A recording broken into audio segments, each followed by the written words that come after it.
Market లో ఈ వారం చాలా యాక్టివిటీస్ అయితే జరిగాయి, గ్లోబల్ యాక్టివిటీస్ అయితే. ఒకవైపు మనకి ఫెడ్ రిలేటెడ్ యొక్క అవుట్పుట్ కూడా వచ్చింది, ఎఫ్ఐఎంసీ మీటింగ్ యొక్క అవుట్పుట్.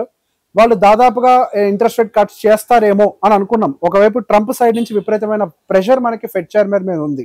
ఇన్ఫాక్ట్ ఈసారి కూడా ఆయన ఇంట్రెస్ట్ రేట్స్ ని పాస్ చేయడం అనేది ఇంకా ఆయనకి ఒక రకంగా ఇంకో ప్రాబ్లమ్ ని క్రియేట్ చేస్తుంది. ఎవరికి? మనకి ట్రంప్ గారికి. ఆయన క్లియర్ గా అంటున్నారు, హీఈస్ మిస్టర్ లేట్, నాకు కూడా పవర్ ఉంటే బాగుండు, నేను ఇమీడియట్ గా కట్ చేస్తాను అని చెప్పేసి.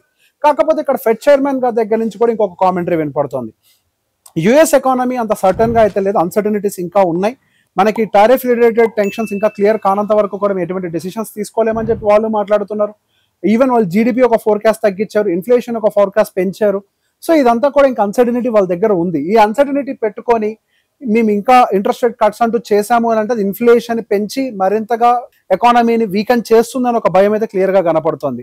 వాళ్ళ కాన్సెప్ట్ అలా సింపుల్. ఇప్పుడు ఈయన టారిఫ్లు పెంచాడు అనుకోండి, రేపు క్లారిటీ రాకుండా ఇంట్రెస్ట్ రేట్ తగ్గించారు, మార్కెట్లోకి డబ్బులు సర్క్యులేషన్ లోకి వెళ్తాయి, ఆయన టారిఫ్ పెంచుతాడు. ఈ టారిఫ్ పెంచడం వల్ల ఏం జరుగుతుంది? సహజంగా ఒక 100 రూపాయలు కొనాల్సినటువంటి ఐటమ్ 120 రూపాయలు 130 రూపాయలకు వెళ్తుంది.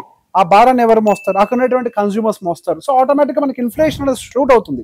అది ఏ కంపెనీ కానీ డిస్ట్రిబ్యూటర్ కానీ తీసుకోడు.